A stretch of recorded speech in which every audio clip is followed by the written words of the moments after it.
It tells us when and if we're live again. Hello and welcome back to another session of Streaming School. Thank you so much for joining us once again. Really lucky to have my good colleague Nisha with us again. Hey Nish. Hey. Last lesson of the day.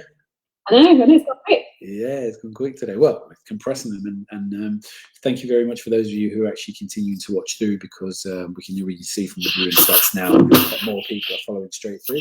So this is our last session for today. We are very lucky to have the wonderful Bucky Youssef with us. Hey Bucky, how are you? Hi there, Liam. I'm good today. As you can see, Monday morning, just slowly getting into to things. But yeah, good, thank you. Yeah, that's how Monday does it to us, isn't it? That's how Monday rolls. Sometimes you forget that the routine of going to work or to a building and seeing everyone, you get a load of energy off people, and it just starts everything that you do. Yeah, and I in a way I do miss the routines, just I suppose of the working day. So yeah, I'm being more grateful now for the things that I usually took for granted. Yeah. Even the people that just the rhythm of the day is so much more fun. Brilliant. All right, well, the screen is yours. Please let us know when you want to change over. All right, okay, thanks. So yeah, can you change over now, please? So today we're going to be looking at covalent bonding. This is lesson 7 for those of you that have been with me throughout this journey. And what I decided to do was actually just switch things up a little bit and go straight into the concepts. This is something that should be straightforward, but some students find a little bit difficult. And I wanted to make sure that we spent time just looking through the key ideas so we could actually implement it with confidence in an exam question. So we're looking at covalent bonding, particularly covalent bonding in simple covalent bond compounds. So with the do now, which covalent compounds, simple ones, can you name?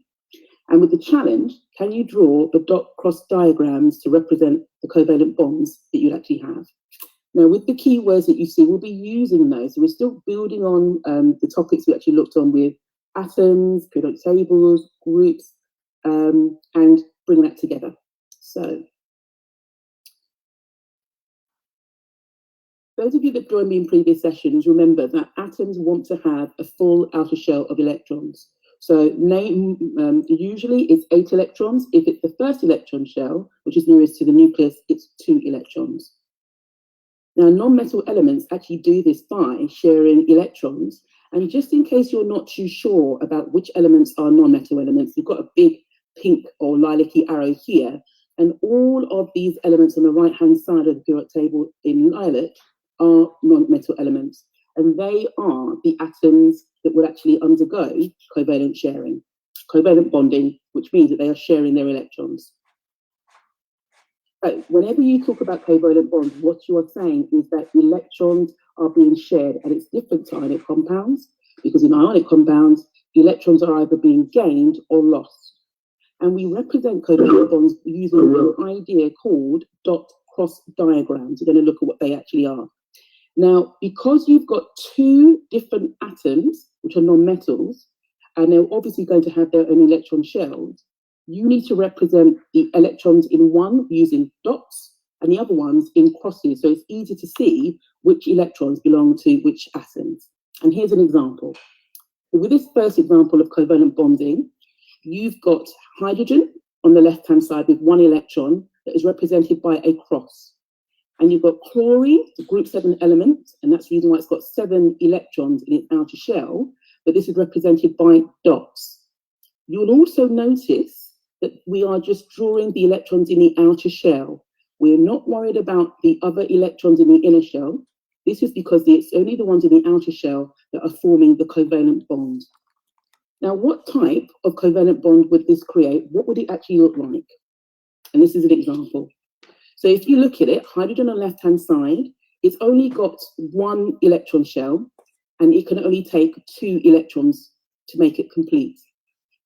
Chlorine has 7 electrons in its outer shell, as said before, but with this one, it's sharing from hydrogen, it makes 8 electrons, and so that is complete as well.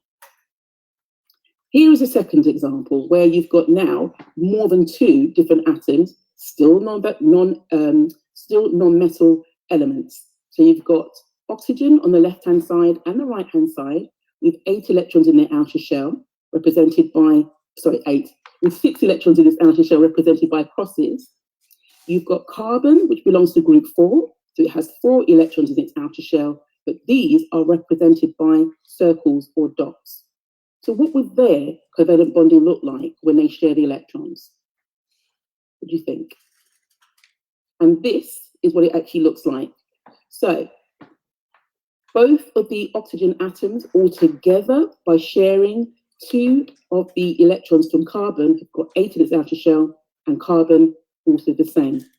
Now, in addition to this, it's not going to be clear to see this, but these pair of electrons here also form, if you go across, they form double bonds. We'll look at that in a little bit more detail later on in this session. But remember, 8 is the magic number for any compounds, covalent compounds, in being stable in the number of electron shells it wants to have in its outer shell. And just to link this to previous lessons where we actually looked at the subatomic particles in an atom. So the bond is an electrostatic attraction, and when we talk about electrostatic, it basically means an attraction between the positive and the negative. In this case, it's the positive nuclei of the atoms. You've got the protons in the middle, and they form the nuclei, and they actually form an attraction between the negative electrons in the outer shell, as you can see for this carbon atom. Okay, so your very first progress check. I'd like you to draw a molecule of water, H2O. Got a couple of minutes to do that. And here is a hint. How many electron shells, outer electron shells, does hydrogen have?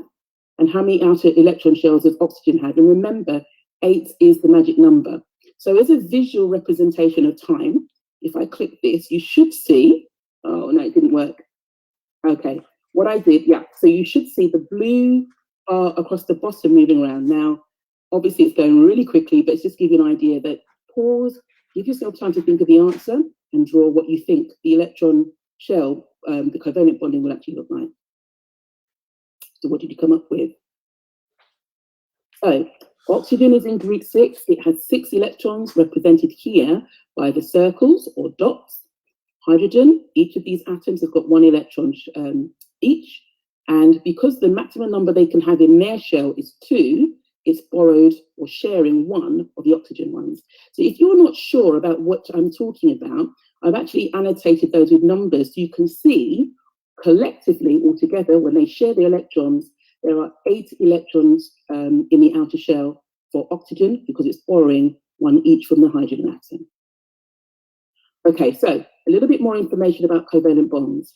We can also represent them by straight lines, and this is an example with this simple compound, covalent compound, hydrogen chloride, okay? So rather than showing the electrons they're sharing, this bond here, this line shows it's a covalent bond, and therefore the electrons are being shared. We don't know at this point how many electrons are being shared though. We can take this up to represent double bonds. So for example, with oxygen, it can actually form atom bonds with itself, and we call that a diatomic molecule, okay? And you can represent this by a double bond here. But again, it doesn't show you the number of electrons that are being specifically shared. Now, if you do higher tier or more advanced aspects of GCSEs, if we look at this particular compound here, covalent compound, methane, CH4, it can be represented by different types of models, either a 2D model, which is flat, or a 3D, which is basically more of, I'm trying to think about the right word. It allows you to see more of the shape of the molecule. So with the 2D, all we've shown is that the carbon is represented by a white circle or a white atom, and those 4 hydrogen atoms are represented by these black atoms here. With the 3D molecule representation, the colors are different. So carbon is represented by this black circle here, and you've got the 4 hydrogen atoms represented by this. Now, if you are familiar with using Molly-Mod kits at school, this type of representation would be familiar to what you're seeing. But this is just to remind you that we can represent covalent compounds in a number of different ways so that you're familiar with it. Okay, so the second progress check. So you've got a list of 5 different types of compounds. Which of these compounds are covalently bonded? Let's pause. And here's a little bit of a hint. If you looked at my previous session, with ionic compounds, what I did say is it's formed between a non-metal and metal elements. So if you've got a copy of the periodic table, and you can identify any non-metal elements that are listed, chances are you're actually looking at an example of something that is not a covalent compound. How are we getting on? Okay, so if you were able to spot, with 2, you may not know what the covalent compound is called. It's actually ammonia, but with your periodic table, you should recognize that N, nitrogen, and hydrogen are examples of non-metal elements, so therefore it's a covalent compound. With 4, H and O represent, H2O represents the chemical formula for water. They're both non-metal elements, so this is the compound again. And number 5, carbon and oxygen, again, examples of non-metal elements. So that's your 3rd covalent compound. And this is just a reminder. Covalent compounds are only formed between non-metal elements. Okay, so we're going to take it up a little bit now. It's obviously a rapid run through. And if there are any aspects you're not too sure about, please revisit the whole of the video. But I want to see how confident you are now in representing dot cross diagrams for these 5 different types of covalent compounds, okay? So you can make a decision about which elements will have the circle electrons or the dot electrons, and which elements will actually have their electrons represented by crosses. It doesn't really matter, so long as it's clear to see what you've actually done. So if you are watching this in your own time, please pause at this point and give yourself about 4 minutes to draw these. Remember, you only need to draw the electron shells, the electrons in the outer shell only. Okay, so let's have a look how you get on. So ammonia. Nitrogen is in group 5, so it's got 5 electrons in the outer shell. You have got 3 hydrogen atoms. So the hydrogen atoms here are represented by these crosses, 1, 2, 3 of those. And the circles or dots that you see are the 5 electrons that belong to nitrogen, and collectively they form 8 electrons, which makes it a stable molecule. How did you get on? Hydrogen. So again, hydrogen is another example of a molecule that can actually form bonds with itself. Okay, and it's as simple as this. So even though it is exactly the same element, we need to see where the electrons are coming from. So you just use circles, so dots for one type of electrons and a cross for the other, okay? And it forms 2 electrons, which is the most it can have in this particular shell. So we mentioned CH4 methane before, but what did you draw for its dot cross diagram? So carbon is in group 4, so it has 4 electrons in its outer shell. You have 4 hydrogen atoms, 1 electron from each of those, and collectively they form 8 electrons. And it's really important that you carefully draw where those electrons are positioned so we can see where they belong. Bromine, another example of a molecule that of an element that actually form molecules, so it forms atoms of itself. Now again, we're only looking at the electrons of its outer shell. Group 7, so the atom on the right hand side will represent their electrons by dots. Atoms on the atoms on the right hand side dots, atoms on the left hand side crosses, and they have an overlay here, an overlap, where they're sharing the electrons, so they both have 8 electrons each. And last but not least, hydrogen fluoride. Okay, fluorine, group 7, 7 electrons in its outer shell, represented by the dots, 1 electron from hydrogen, because that's all it's got, it's just got 1 electron, represented by the cross, and altogether, this hydrogen atom has got the 2 that it needs to be stable, and the fluorine has got 8 in its outer shell as well. Okay, so as I said, I'm mixing things up a little bit today. So plenary, true or false? Okay, so you've got 6 questions, and they're all statements relating to covalent bonds that we've covered so far today. So which one is true? Which sentence is false? Number 1, atoms bonds to half complete their outer shell. Is this true or false?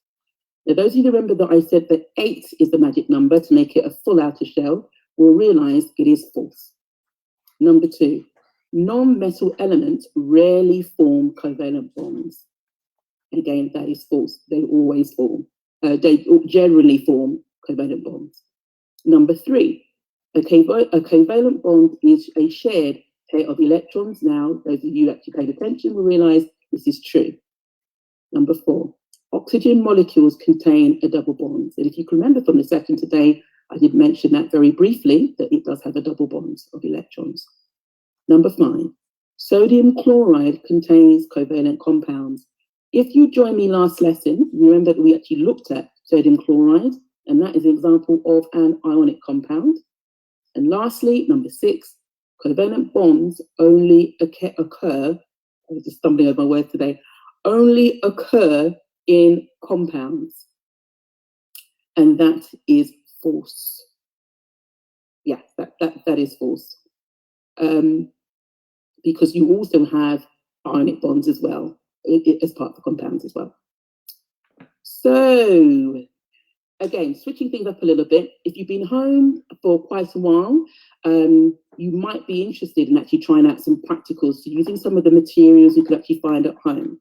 So if you look online from YouTube for the 5-minute crafts, even though it talks about crafts, it actually gives you 31 very simple science experiments you can actually do at home.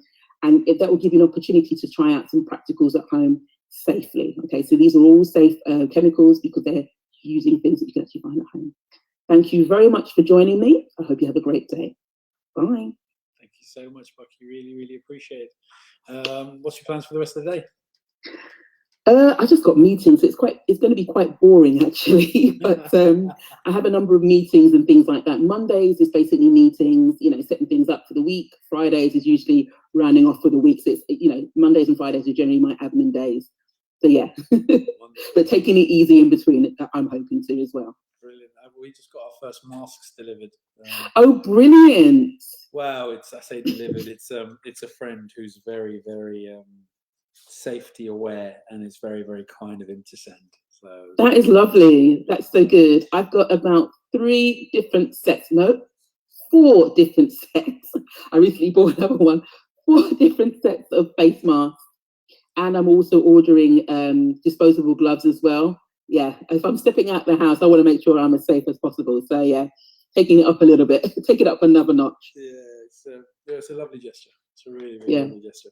I will not be leaving the house, so I'm back in there. But yeah, have a great day. Thank you so much, Bucky. Thank you. Nish Take care. Over to you. Take care. Bye bye. All right, cool. Hopefully you can see my screen. This is when it loads, the optional task for the chemistry lesson today. It is, what are the main differences between simple covalent compounds and giant covalent compounds? So if you've missed out on any sessions, you can find them on Facebook and on YouTube. The tasks for any sessions and any links to any resources are in the descriptions as well. There's also a Stream School website you can go to. There is a code, it's me123. You can log in as normal, and that will be up in the descriptions as well. So you can access that easily. Brilliant. Thank you so much, Nice, and thank you so much for your help again today. So tomorrow I won't be with you. It'll be the wonderful Michael Gard, so I'll make sure that he has everything that he needs to assist. But obviously, as ever, you're in charge. So yeah, just help him out as much as possible. All right, cool. And then sooner rather than later, we'll move over to Zoom as well. Yeah. All right. God bless you, my dear. Have a great evening.